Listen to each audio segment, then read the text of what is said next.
Welcome. Today is November the 19th. It's now time for the weekly San Jose State football press conference with head coach Mike MacIntyre. This Saturday, November the 24th, the season finale, regular season finale. San Jose State hosting Louisiana Tech. Both teams 9-2, 4-1 in the Western Athletic Conference. Game time in Spartan Stadium is 7:30. Again, the second week in a row. ESPN2 coverage. Few other items. Number one, linebacker Keith Smith is the WAC Defensive Player of the Week. Keith is the fifth Spartan this season to be named the WAC Defensive Player of the Week. Also, San Jose State coach Mike MacIntyre, one of 16 semifinalists for the Maxwell Football Club Collegiate Coach of the Year. And this Wednesday night, the final regular season taping of the Mike MacIntyre radio show at Original Joe's Restaurant in downtown San Jose. Come on out and join the coach and hear about what's going to happen this week with Louisiana Tech. So now it's time to welcome in one of the 16 Maxwell Football Club Collegiate Coach of the Year semifinalists, San Jose State's own Mike MacIntyre.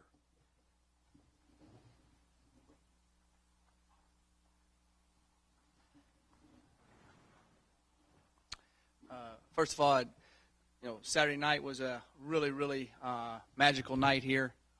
So excited for our kids, for our coaching staff, our administration, our school, and our city. It was a lot of fun.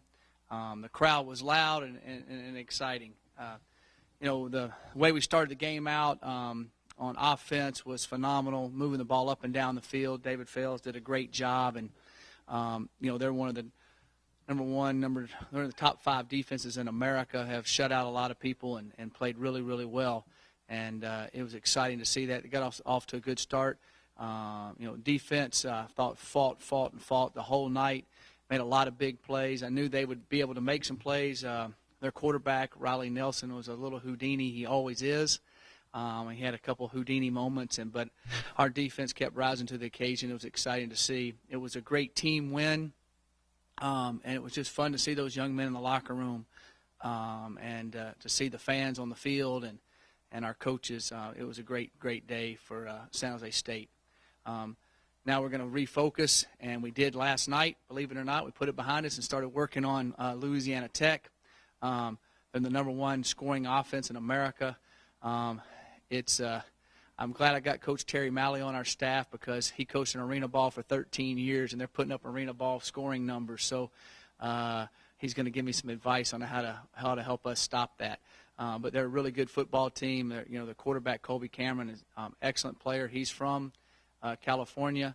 Their tailback is a freshman. Dixon is really good. Holly, their other tailback, is from Orange Coast Junior College. He's a really good tailback, does a great job. And then Quentin Patton, the wide receiver, is a dynamic wide receiver. They really do a good job there. And they had a tough loss against Utah State in overtime. They lost to Utah State in overtime, and they lost barely to Texas A&M 59-57, who I think beat Alabama a couple weeks ago. So it's going to be a stiff contest for us. We're excited about playing here in our home regular season finale. I like the way Lawrence said that. It's good to say regular season finale. It's good to have one more game after this. It's going to be exciting for our program and for our kids. So I'll take any questions at this time.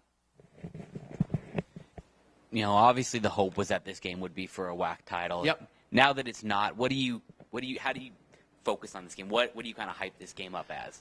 Well, like we focused on all year, of course we wanted to win the WAC title, and we still have an outside shot, but it's probably slim. We all know that. But our kids are looking forward to winning 10 regular season football games, finishing out their last game. We've got a lot to look forward to. If we can win 10 and then we go win the bowl game and win 11, and our kids want to go down as the winningest, one of the most football games of any football team in the history of San Jose State University, that's pretty special. they'll have that on their picture for the rest of their life in their office.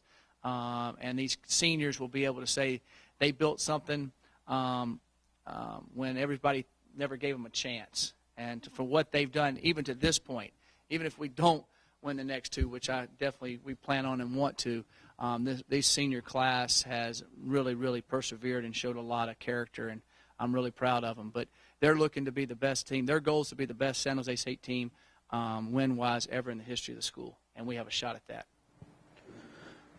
You said the BYU game is probably one of the bigger games in San Jose State's modern history. Where would you rank Keith Smith's play at the end of that game, given that it was on national TV? Wow. During the state of that game? Great question. Wow.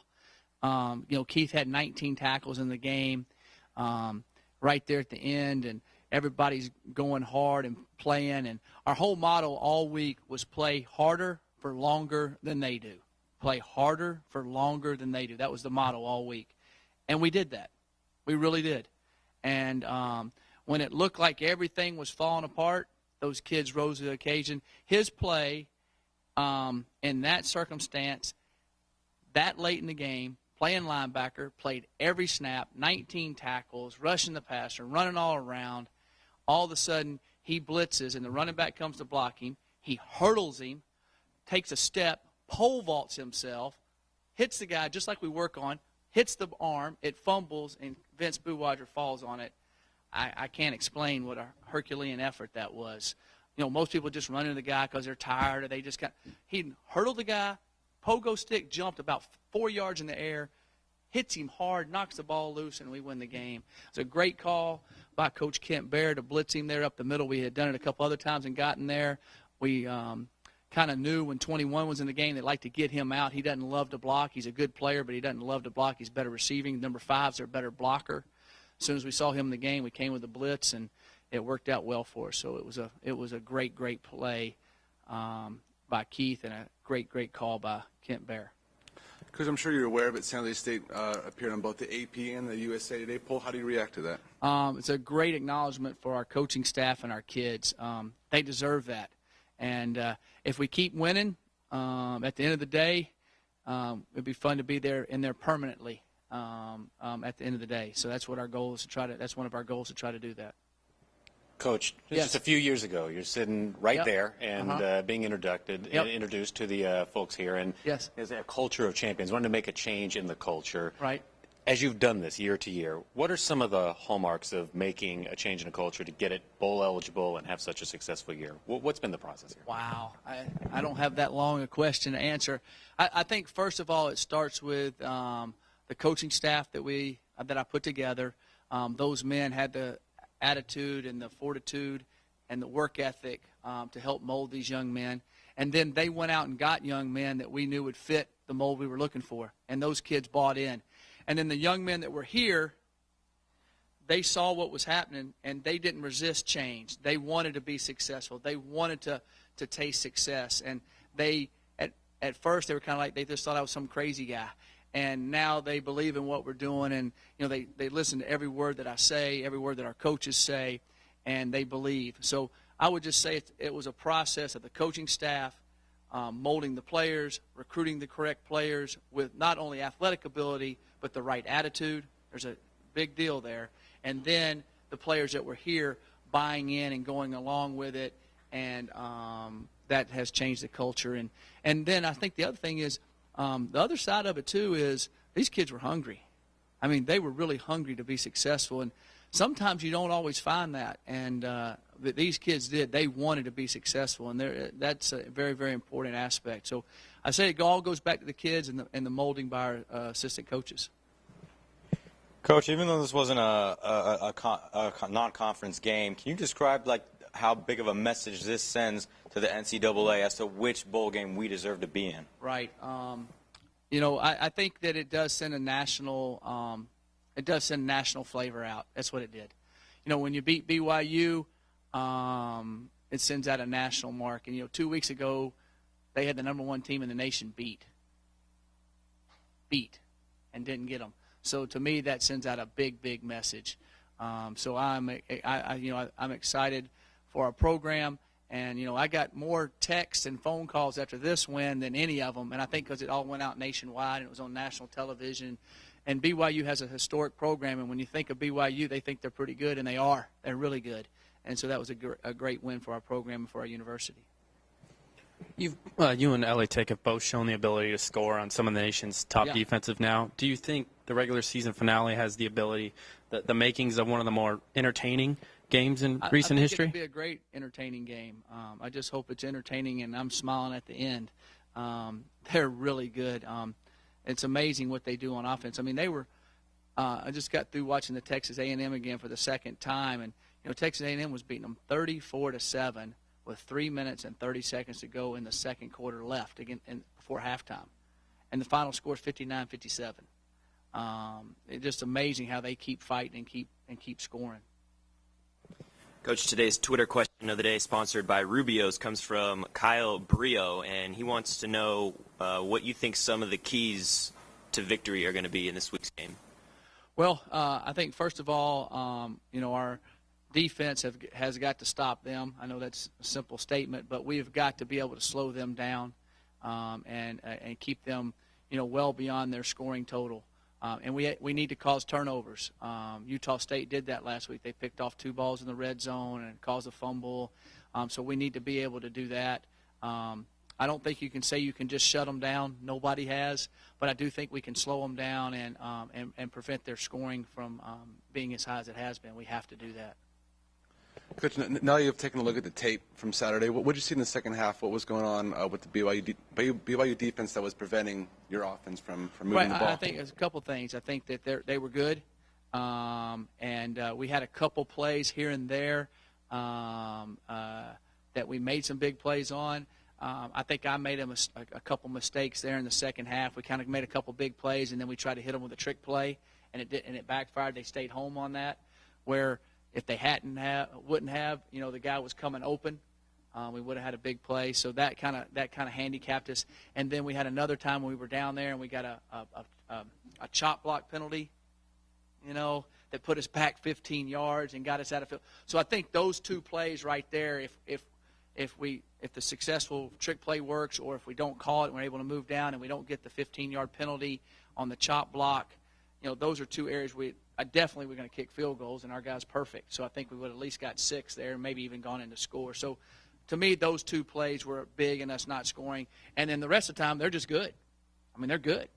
I mean, they're not the number 3 scoring defense in America for no reason at all, and holding Notre Dame to what they did, and Utah State and other people they played.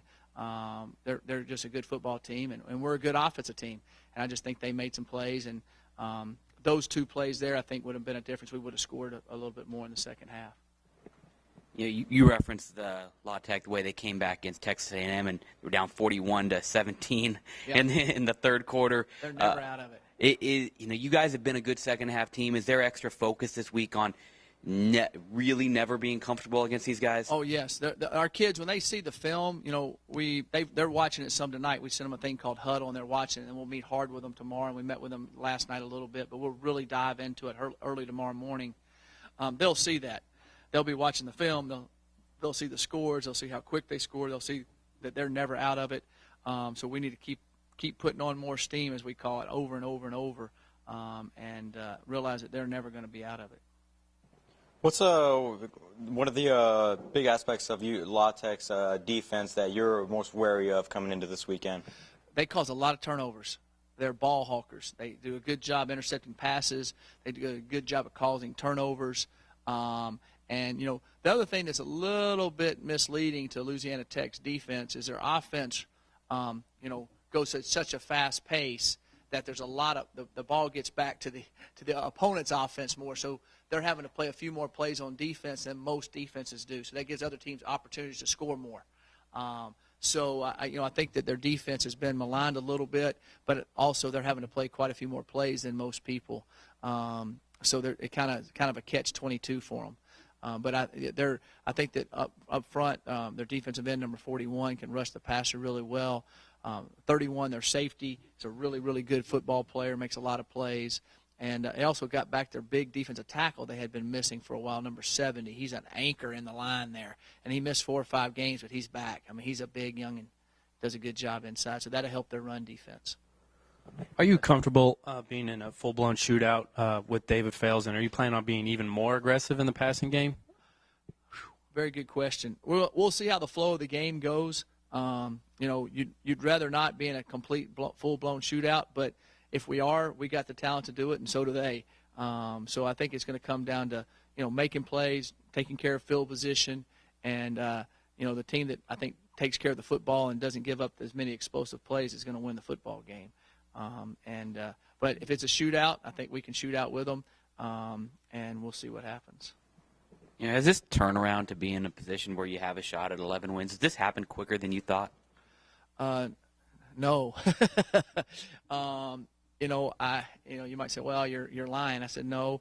I was hoping it would have had quicker than it has. But I think the perseverance of the kids, and I said all along on the first day in here 3 years ago, I was here to build a program, not a team. And there's a total difference. And I feel like that we're building a program. We're not close to where we want to be yet. We've won more games, but the program's got to keep growing. And we don't want to be a one-hit wonder, so to speak, with all our games and our team. And I feel like that we have this is only our second year of 85 scholarships. I can't wait till the 4th and 5th year of 85 scholarships. And being in a conference that we know is stable, and we don't have to worry about all that and recruiting and all the different things. And I think that the future is very bright for us. And what does it mean for you to hear your name mentioned as a semifinalist for a National Coach of the Year award? I'm humbled by it, and the interesting thing is the head coach gets all the credit, and he also gets all the blame. So the credit really goes to all of our players and our coaching staff, the tireless effort and work, and the young men making the plays out there. This is a representation of the David Faleses, of the Ryan Ottens, of the Noel Grigsbys, of the Travis Johnsons, of the Keith Smiths, Vince Buwagers. This is them doing it. So it's a great honor to be able to honor them with it. How does the buzz at practice right now compare to at any other point the rest of the season? They've always this year, as the season has built, they've practiced with a sense of urgency and energy, and that's why we keep getting better and better and better. And so they practice really well Sunday night. They'll practice really well tomorrow. About last year, about halfway through the season last year, we actually started practicing with a sense of urgency, a sense of enthusiasm, and they kind of enjoyed practicing. And this year, they really have fun at practice. They really enjoy it. I never hear them complain about reps. I never hear them complain about the amount of time. I never, ever. They just want, and they ask questions. They ask to do the play over again. I got to see that. I don't understand it. When they're doing that, you're really getting somewhere, and they're doing that all the time. And so they've really grown up, and that's exciting to see. The future being bright, like the big players that have delivered this season, like Buhajer, Travis Johnson, and those players, when they set the level for a bar, is that for you building a legacy for future players to follow as well? Oh yeah, their whole culture of the way when they go to class and how they lift in the weight room and how they work in the off season and how they practice and how they come prepared and their extra study habits for the football games and how they're focused on game day and how they act when they go to the hotel and how they handle themselves on the bus and how they handle themselves in the locker room. All of that is prepared towards winning. And the older guys do that all the time. The younger guys just know that's what they see. That's the way to do it. And that has changed. And so that's a great impact on those young guys, and they'll just follow right in the same footsteps. You've been guilty of looking ahead to possible bowl destinations, and if so, do you have a preference on which one? I haven't been guilty of that at all. Of course, we're hearing buzz about it, and of course, you look on our football operations guys looking on the sites and hoping, because he's got to figure out where we're going to go. What are we going to do for food? What airplanes are we flying? So they're all looking at that. Just keep winning, and we'll be someplace that we would love to be, and that'd be any place. I've had people come say, well, do you want to go to that bowl or that bowl? Well, shoot, a year ago, I don't care what bowl we go to. I just want to go, play, and win. And it's the same way our kids feel. So Lawrence probably wants to go someplace warm. I don't know. We'll see. When you were at 8 wins, maybe a pessimistic fan might have still had these fears of San Jose State getting passed over for a bowl. Does 9 wins relax you a little bit more? As far as a bowl placement, I would say yes. I would have to be honest and say yes. But that doesn't mean that we've stopped preparing to win 10 and 11 by no stretch. But I think it's hard to turn away a 9-win team. I really do, especially when there'll be a bunch of 6-6 teams. So I feel good about that. And we win the next one, and then we might have a few choices that we would like to make. So that's a goal also for us. This last regular home season game, Coach, is this like a clash of the Titan game, so to speak? 2 big offensive teams, 2 big defensive teams as well, taking a clash at it for the regular season? Yeah, I think it's a great finale. I really do. I think it's a great for the Bay Area. A lot of people, Louisiana Tech's a long way from here. I sure hope that we have a phenomenal crowd Thanksgiving week. I don't know what else you do on Thanksgiving but watch football and eat turkey, to be honest with you. And that's what they need to come do. And so it's going to be fun on Saturday night. I mean, we're on national television again. Lawrence could fill me in on the last time we were on back-to-back national regular season television games, which is nice for us. But it's going to be a great weekend. It's going to be a great college football game. You have 2 of the top, I'd say, 30 teams in the country playing in the game. And that's a nice thing to have. You've got a solid group of core players that you probably knew what you were going to get out of. Who has shown some great individual growth this past season? Maybe someone you didn't expect, or anyone that's kind of stepped their game up? Wow. Well, I'd say Benet Ben-Wickery has kind of gone to another level. I always know he was good. He had a lot of talent, and he's kind of put it together where he does it every day. I'd say the other guy, David Tuiatopo, has really stepped his game up and had a really excellent senior year. Offensively, David Fales, I think, he was kind of an unknown coming in, has done phenomenal. He's done really, John Meyer, our right tackle, has had a really good year. Been very excited with him. And I'd say the most improved football player on our team is our center, Ruben Hassani. Ruben, backed up last year, had played some on and off, really has worked hard and has done a really good job this year, making all the calls, making all the snaps, blocking really well. I'm really proud of Ruben going into the season. I wasn't sure if Ruben could do it or not, and he knows that. And I told him the other day I'm so proud of him. He has done it, and it's really awesome to see what he's done. He's graduating, and he'll be going to grad school next year as a 5th-year senior. So he's really a special young man. Obviously, you guys are going on to a bowl game. How are you going to make this game special other than hopefully getting a win for the seniors playing in the finale? Well, it's the seniors' last game. 10 wins in a year is a great, great mark. I keep calling it the perfect 10. We want to get the perfect 10. And then, we go on to the bowl game and make that 11. So this is a big deal for those seniors. Anytime you play your last game in there, with the way this season has gone and what those seniors have done, when they've won more games now than they won their 3 years combined.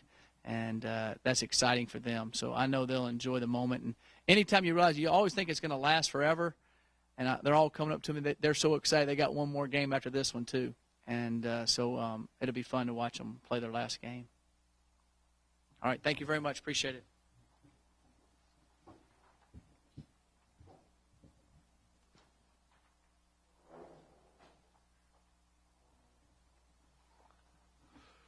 Thank you.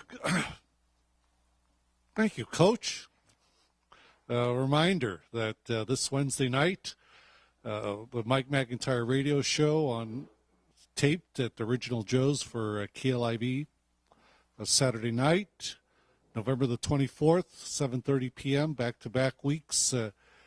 ESPN2 in the house for San Jose State, Louisiana Tech. We will be back here Monday, November the 26th, to wrap up the regular season. So until then, thanks very much, and we'll look forward to seeing you this weekend in Spartan Stadium.